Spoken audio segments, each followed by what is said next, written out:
मुबारक पता है क्यों कहते हैं? मुबारक है हर वो शय जिसमें बरकत हो। सुभान अल्लाह। और बरकत की डेफिनेशन क्या है? बरकत का लफ्ज़ तो बहुत इस्तेमाल होता है, अल्लाह ताला आपके रिज़्क़ में बरकत दे। मतलब क्या है इसका? बरकत का मतलब ये है कि हर वो शय जो बज़ाहिर कम हो लेकिन किफ़ायत कर जाए। अल्लाह अकबर, वाह वाह वाह। जो बज़ाहिर मिक़दार में कम नजर आ रही है लेकिन उसका असर दायमी रहे, इसलिए हम ईद पर मुबारक कहते हैं कि ये जो खुशी आपको नसीब हुई है ये फ़कत आज के दिन तक ना रहे। हाँ, ये बज़ाहिर तो अभी है 24 घंटे के लिए, लेकिन ये जारी और सारी दायमी रहे। हाथ मिलाए सर, ये आपने बड़ा ज़बरदस्ती मसला हल कर दिया, और ये बिल्कुल सूखी खजूर की तरह जिसको बिखेर दिया, और वो बरकत उस सारे पे भी जारी सारी रहे। इसी तरीके से हम जब कहते हैं रिज़्क़ में बरकत हो, तो रिज़्क़ में बरकत चाहे वो रिज़्क़ बज़ाहिर कम भी हो लेकिन वो पूरा हो जाए। आप दुआई देते थे कि ऐसा ही सारे दिन हो जाए फिर। जी जी बेशक बेशक ये ठीक है। और बिल्कुल सही।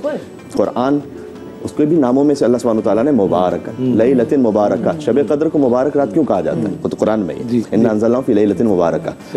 वो रात कितनी है? 6 घंटे की है, 7 घंटे की, लेकिन तकदीरें लिखी जा रही हैं सारा साल। अल्लाह। तो वो कलील मिक़दार लेकिन सारे साल के लिए किफ़ायत करता है। और कल हमारा जो मौजू था हुज़ूर मुकर्रम सल्लल्लाहु अलैहि वसल्लम की दुख्तर हज़रत बीबी फ़ातिमा सलामुल्लाह अलैहा, उनके अलक़ाब में से एक मुबारका। 18 बरस का सिन लेकिन क़यामत तक के लिए हिदायत। तो हर वो शय कि जो बज़ाहिर कलील लेकिन हमेशा के लिए पूरी हो जाए, बिल्कुल ठीक, उसको कहते हैं मुबारक। इस खातिर जो मतलब मुबारक। कोई इजाफा फरमाना चाहेंगे हम आगे तक? बिल्कुल सही बात है।